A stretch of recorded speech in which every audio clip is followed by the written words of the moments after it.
स्वागत है आप सभी लोगों का परीक्षाबाज के YouTube चैनल पे। तो हम लोग पहले क्या अपनी क्लासेस में देखा है कि हम लोगों ने बजट के बारे में बात करी है, कैसे कैसे बजट जो है मनी बिल, एप्रोप्रिएशन बिल, ये सारे बिल्स के बारे में बात करी थी। कंसोलिडेटेड फंड ऑफ इंडिया कि किस तरीके से ये पार्लियामेंट में किस बजट पेश होता है और फिर वहाँ पे पारित किया जाता है, और फिर जब ये एक्ट बन जाता है तो कैसे लागू होता है। अब आज हम टैक्सेस वगैरह और इन सब चीज़ों के बारे में धीरे धीरे करके बातें करेंगे। सबसे पहले बात करते हैं बजट टैक्सेस में। इसमें हम क्या देखेंगे, एडम स्मिथ। एडम स्मिथ के बारे में आपने पहले भी जाना था। एडम स्मिथ कौन है? Father of economics. इनकी कौन सी किताब थी? वेल्थ ऑफ नेशंस लिखी गई थी। इसमें इन्होंने धन की परिभाषा पूरी दी थी। अब इसके बारे में बात करेंगे, इन्होंने कौन कौन से सिद्धांत दिए हैं, क्योंकि टैक्सेशन है कुछ भी है तो उसके कुछ ना कुछ सिद्धांत भी तो होंगे कि जिनको हम थोड़ा सा लागू करें, उनको हम फॉलो करें उन रूल्स को। तो इन्होंने भी उस टैक्स के लिए भी कुछ सिद्धांत दिए हैं। ये 4 सिद्धांत हैं, एक एक करके देखते हैं। कैनन ऑफ इक्वालिटी, समानता। समानता से आप क्या समझते हैं? समानता का मतलब हर एक तबके के लोगों को इक्वल दर्जे पे रखना, मतलब चाहे वो गरीब हो चाहे अमीर हो, सब कुछ है तो इक्वल उस पे रखना। अब ये इक्वालिटी कैसे आएगी? अगर इक्वालिटी की अगर हम बात करें, जैसे अमीर से ज़्यादा टैक्सेस लिए जाएं, जिनके पास ज़्यादा सोर्स ऑफ इनकम में सब है तो उनसे हम ज़्यादा टैक्सेस लिए। जो गरीब तबके के लोग हैं, सब कुछ है, उनसे जिनकी जिनकी जैसी आय है उनको उस हिसाब से जो है हम उनसे कर लें। मान लीजिए जैसे आप अपने इंडिया के भी टैक्सेशन के अगर देखेंगे, इनकम टैक्स के बारे में, तो इसमें भी आप क्या देखते हैं, जो हमारा टैक्स है वो ऐसे धीरे धीरे करके बढ़ता है।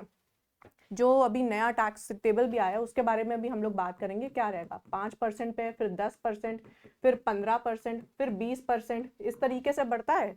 और एक सर्टेन लिमिट के बाद अगर जिसकी आय मान लीजिए उससे भी ज़्यादा है तो उनके लिए एक 30% का स्लैब है। तो जैसे जैसे आपकी आय बढ़ती है वैसे वैसे आपका टैक्स रेट भी बढ़ता है। तो सबको इक्वल रखने की कोशिश की जाती है कि ये ना हो कि गरीबों से भी हम उतना ही टैक्स लें जितना हम अमीरों से टैक्स ले रहे हैं। तो क्या होगा, गरीब तो बेचारा और गरीब रह जाएगा, उसको तो और दिक्कत होगी। तो किसी को ऐसी कोई समस्या ना महसूस हो, इसलिए हम टैक्स लेने में सबके लिए समानता रखते हैं कि सारे लोगों को उस हिसाब से हम ट्रीट करेंगे कि सब पे बोझ बराबर रहे। फिर canon of certainty. Canon of certainty, भाई कोई भी आप चीज़ें देखते होंगे, जैसे हमने कंटिजेंसी फंड के बारे में बात की थी, उसका क्या कारण था? कंटिजेंसी फंड क्यों आता है? क्योंकि कुछ भी हमें अनफॉर्सीन कंडीशन हो सकती है, बिना बताए कोई भी आपातकालीन स्थिति आ सकती है। लेकिन टैक्स क्या है? वो बता के लिया जाता है। ये नहीं कि कल हम से बढ़ा देंगे टैक्स, ऐसे नहीं होता है। जब भी आप देखते होंगे बजट, जो कि जैसे 1 फेब को आता है, उसी में हम बता देते हैं ना कि हम साल भर में क्या करेंगे, क्या क्या चीज़ें हम कैसे लागू करेंगे, कौन सा टैक्स का दर कैसा रहेगा, कितना बढ़ाया जा रहा है, कितना कम दिया जा रहा है, या कितना हमें फ़ायदा मिल रहा है उन सब चीज़ों से। तो हम पहले से बता देते हैं कि भैया ये चीज़ें हैं, ऐसे ऐसे करना है और ऐसे काम होगा। तो हम भी कहीं ना कहीं प्रिपेयर होते हैं ना कि इतनी जगह हमें सेविंग करनी, इतना हमें खर्चा करना, इतना हमें टैक्स कटाना है। क्योंकि जैसे अगर आप बात करें, अगर आप नौकरी पेशा के हैं तो उसमें क्या होता है, टीडीएस कटता है। तो टीडीएस वगैरह अगर कट रहा होता है तो हमें पता होता है ना कि हाँ भैया हम इतनी इनकम आएगी तो हम उसी हिसाब से टैक्स कटवा लें, नहीं तो आखिरी में बहुत ज़्यादा टैक्स कटाना पड़ेगा हमें। तो बेटर है हर महीने थोड़ा थोड़ा टैक्स कटता रहेगा हमारा, तो हम पे ज़्यादा बोझ भी नहीं पड़ेगा।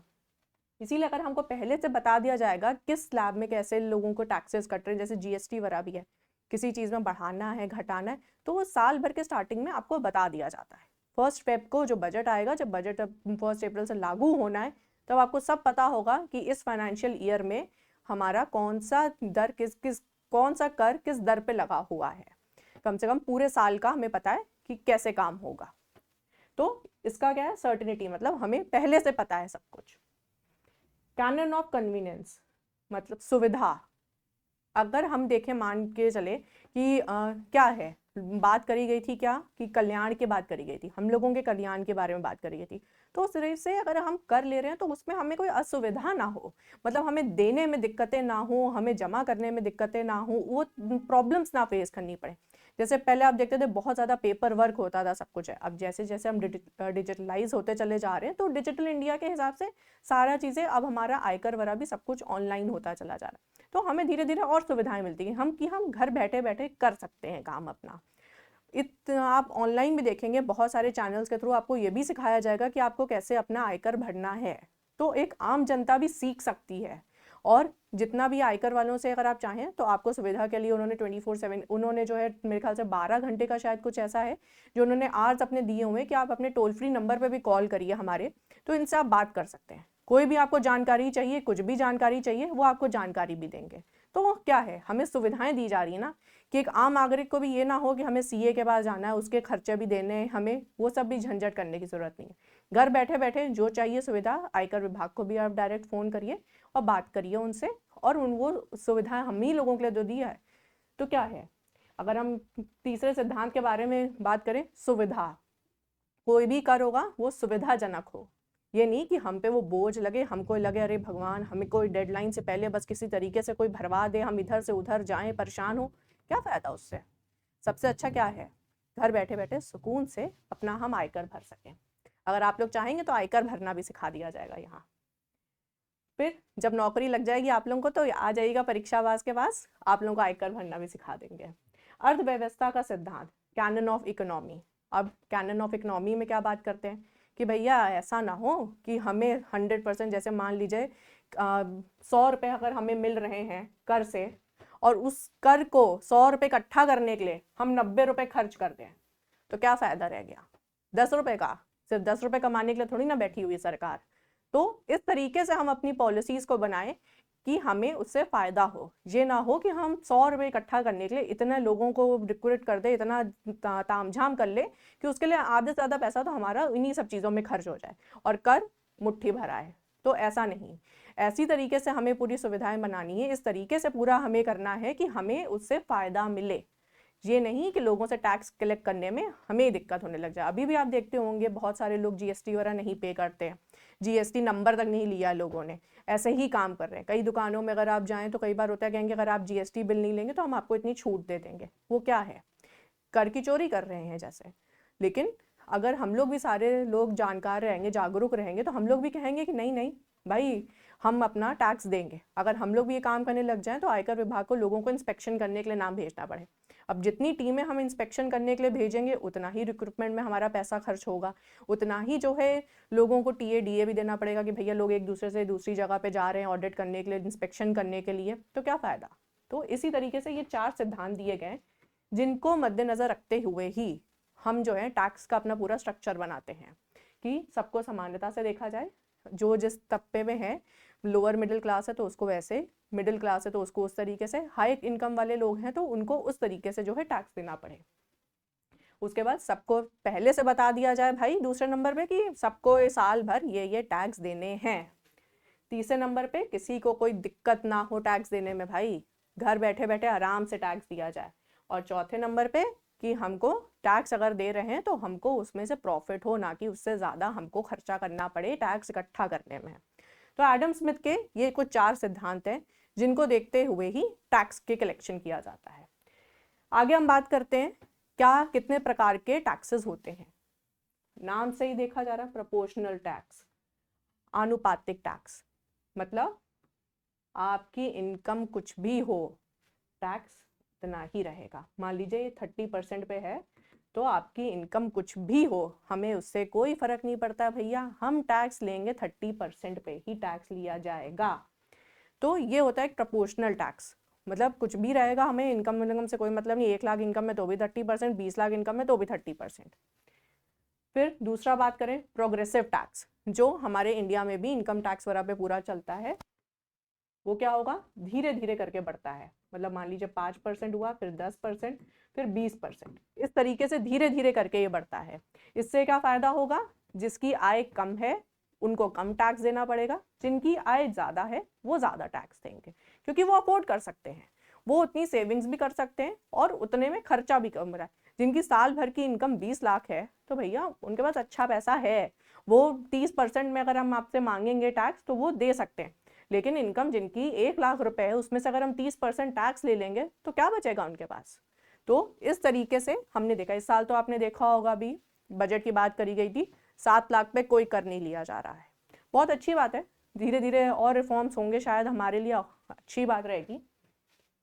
फिर डिग्रेसिव, अब डिग्रेसिव का क्या मतलब है, डिग्रेसिव का मतलब होता है प्रोपोर्शनल और प्रोग्रेसिव को मिला के बनता है डिग्रेसिव। मान लीजिए अगर डिग्रेसिव की अगर हम बात करें कई बार देखा जाएगा कि पहले प्रपोर्शनेट है, उसके बाद धीरे धीरे करके बढ़ रहा है, या पहले जो है वो धीरे धीरे करके बढ़ा है, फिर एक प्रपोर्शनेट में आ गया। तो ये जो होगा एक डिग्रेसिव वाला देखने को मिलेगा कि पहले धीरे धीरे करके बढ़ता है, फिर उसके बाद एक प्रपोर्शनेट उसमें आ गया। तो ये क्या हुआ, ये प्रोग्रेसिव और ये प्रपोर्शन दोनों मिला के बना, तो ये एक डिग्रेसिव टैक्स का सिस्टम हो गया। फिर एक रिग्रेसिव टैक्स का हो गया। डिग्रेसिव टैक्स कहीं भी ऐसे यूज नहीं किया जाता है, प्रोपोर्शनल वाला भी कहीं ऐसे यूज नहीं किया जाता है, क्योंकि किसी भी इकोनॉमी के लिए ये अच्छा नहीं है। प्रोग्रेसिव और डिग्रेसिव का ही ज़्यादातर यूज देखा जाता है। रिग्रेसिव में मतलब हम रिग्रेसिव की अगर हम बात करें तो रिग्रेसिव में क्या देखते हैं, अब ये आपने इन दोनों का देखा। रिग्रेसिव में अगर हम देखेंगे तो रिग्रेसिव में आता है कि हमने एक टैक्स का अपने सिनारियो देखा, वो धीरे धीरे बस जो है पहले बढ़ेगा फिर धीरे धीरे करके घटेगा। तो ये तो गलत चीज़ है ना, कि मतलब गरीब लोग साला ज़्यादा टैक्स देंगे और अमीर लोग जो है कम टैक्स देंगे, तो ये नहीं लगाया जाता है कहीं पे। फिर अगर हम बात करें बजट के बारे में, तो बजट के दो हिस्से होते हैं, एक होता है रेवेन्यू वाली चीज़ और एक होता है कैपिटल वाले में। रेवेन्यू में भी एक होता है रिसिप्ट कि कहाँ कहाँ से हमें पैसा मिल रहा है, और रेवेन्यू में कहाँ कहाँ हम खर्चा कर रहे हैं। कैपिटल वाले में भी कहाँ कहाँ से हमें पैसा मिल रहा है और कहाँ कहाँ हम पैसा खर्च कर रहे हैं। इसको थोड़ा सा हम ब्रीफ में एक चीज़ें हल्की सी समझाते हैं, फिर एक एक चीज़ पे एक एक पॉइंट पे धीरे धीरे पूरा डिटेल में बताया जाएगा। कोई भी टैक्स आएगा, आपको टैक्स से रिलेटेड कोई भी क्वेश्चन आएगा तो वो नहीं गलत होगा, क्योंकि टैक्स जो है ना मेरा भी फेवरेट टॉपिक है। बजट मुझे बहुत पसंद है, तो इसलिए मुझे पढ़ाने में भी बहुत मज़ा आता है, तो इसको उस हिसाब से जानने की कोशिश करते हैं और मैं इतने अच्छे से आपको क्लियर कर दूंगी कि आपको कभी कोई दिक्कत नहीं फंसेगी। पहले अगर रेवेन्यू की बात करें, रेवेन्यू मतलब दो तरीके की चीज़ें होती हैं, एक रेवेन्यू और एक कैपिटल। रेवेन्यू वाली चीज़ों में अगर हम बात करेंगे तो हमें इनसे पैसे का लेन देन के बारे में बात होती है। मान लीजिए अगर हम रिसिप्ट के बारे में बात करें तो सरकार को कहाँ से पैसा मिलेगा, टैक्सेस से। जितना टैक्सेस है उन्हीं सब चीज़ों से तो पैसा मिलता है। मेन जो होता है सबसे मेजर पार्ट ये आएगा टैक्सेस से। टैक्सेस में भी डायरेक्ट और इनडायरेक्ट टैक्सेस, इन सब चीज़ों की डिटेल में बात करेंगे क्या क्या होता है। डायरेक्ट टैक्सेस में जैसे आपका इनकम टैक्स वगैरह हो गया, ये सारी चीज़ों का होगा। इनडायरेक्ट टैक्सेस जैसे आपने देखा है सिर्फ एक, अब जैसे इन्होंने सबको कंपाइल करके जीएसटी बना दिया है। और खर्चा कहाँ होगा, एक्सपेंडिचर। एक्सपेंडिचर कहाँ पे चीज़ें रहती हैं, देखिए जब कभी आपका जो आपकी रिसिप्ट है ना, वो जैसे अगर आप मान के चलिए कि आप सारा पैसा जैसे सरकार ने एक टैक्सेस वगैरह से कलेक्ट किया, हमेशा ज़रूरी नहीं है कि इन्हीं सब चीज़ों से हमारा पूरा पड़ जाए खर्चे, क्योंकि बहुत ज़्यादा हैं। एक्सपेंडिचर जो इन सब चीज़ों पे किया जाता है वो क्या होता है, एक तो अगर हमने कहीं से बोरो किया, पैसा बोरो किया, उसका इंटरेस्ट भरा, लोगों की सैलरीज देना, जितने भी गवर्नमेंट एम्प्लॉयज़ हैं सबको चाहे उनकी सैलरीज देना, और जैसे पीएम हुआ, प्रेसिडेंट हुए और हम लोगों के मिनिस्टर्स हुए, इन सब चीज़ों के जजेस की, इन सब की सैलरीज जाती हैं। फिर जो और खर्चे होते हैं, मिसलेनियस खर्चे जो होते हैं सरकार के, वो सारी चीज़ें जो है उन सब चीज़ों में पूरा खर्चा जाता है। और जितने भी सरकार की जैसे बोरोइंग्स होती हैं, उन सब चीज़ों का जो इंटरेस्ट होता है वो सारी चीज़ों पर खर्चा जाता है। और ये फिर कैपिटल की बात करें, कैपिटल में रिसिप्ट्स कहाँ से आती हैं, मान लीजिए जहाँ पे सरकार ने डिसइन्वेस्टमेंट किया हो, मतलब जैसे आप देखते होंगे प्राइवेटाइजेशन की तरफ हम लोग जा रहे हैं, तो अगर कहीं पे उसकी कोई पब्लिक जैसे प्रॉपर्टी है, गवर्नमेंट की कोई प्रॉपर्टी है, गवर्नमेंट की कोई जगह है, या फिर गवर्नमेंट की जैसे अंडरटेकिंग से, जैसे आप बहुत सारे डिपार्टमेंट्स में सुनते होंगे ना, गवर्नमेंट ने अपना स्टेक इसमें से बेच दिया तो क्या होता है, पैसा मिलता है। तो जब पैसा मिलेगा वो हो गया हमारे रिसिप्ट। मतलब किसी एसेट को अगर हमने बेचा या फिर उसकी एसेट का कुछ पोर्शन हमने बेचा, उसमें से अपना स्टेक बेचा, उससे हमें जो पैसा मिलेगा वो होते हैं हमारे रिसिप्ट्स।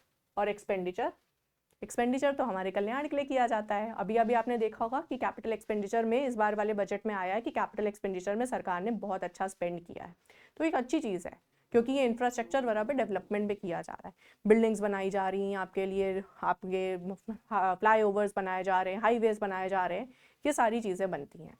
तो इन सब चीज़ों पे ये जो एक्सपेंडिचर होता है, मतलब दोनों का आप ये मान के चलो, इसमें जो होता है सिर्फ पैसे का, कहाँ से पैसा जो है मनी फॉर्म में आ रहा है, ये एसेट के फॉर्म में चीज़ें होती हैं। कि अगर मान लीजिए क्या कहीं पे अगर हमने अपना डिसइन्वेस्टमेंट किया, अपनी पूंजी को हमने कहीं पे, अपनी प्रॉपर्टी को हमने बेचा सरकार ने, या फिर अपना किसी पीएसयू से, जो पब्लिक सेक्टर अंडरटेकिंग है उनकी, जो उनकी खुद की जगह थी, खुद की जैसे कोई कंपनी जैसे एचएएल में से स्टेक बेचा, अभी एयर इंडिया की बात करें, वो सारी चीज़ें हुई, तो क्या हुआ, उससे क्या हुआ, पैसा आया। तो कुछ एसेट को अगर मान लीजिए हम अपना घर बेचते हैं तो उससे पैसा मिलता है, वही चीज़ सरकार की जो चीज़ है वो उसने बेची तो उससे जो पैसा आएगा वो होता है कैपिटल रिसिप्ट्स। और कुछ कंस्ट्रक्शन करने, मान लीजिए हमने अपना एक घर बनाया, वो आएगा कैपिटल एक्सपेंडिचर में। उसी तरीके से सरकार अगर हमारे लिए कुछ बना रही है कुछ है तो वो आएगा सरकार का कैपिटल एक्सपेंडिचर। और ये हुआ रेवेन्यू के बारे में कि रिसिप्ट क्या होता है, एक्सपेंडिचर क्या होता है। अब इन सब चीज़ों के बारे में कि रेवेन्यू में रिसिप्ट्स कहाँ कहाँ से आती हैं, कैसे आती हैं, और एक एक पॉइंट पे पूरा डिटेल में बात करेंगे। हर एक टैक्स के बारे में पूरा डिटेल में बात की जाएगी। तो नेक्स्ट क्लास में हमारे साथ जुड़े रहिए। नेक्स्ट क्लास में इन सब चीज़ों के बारे में पूरा हम डिटेल में डिस्कस करेंगे। तब तक के लिए क्या करना है, सबको हमारे लिंक को शेयर करना है सबके साथ और हमारे चैनल को सब्सक्राइब भी करना है।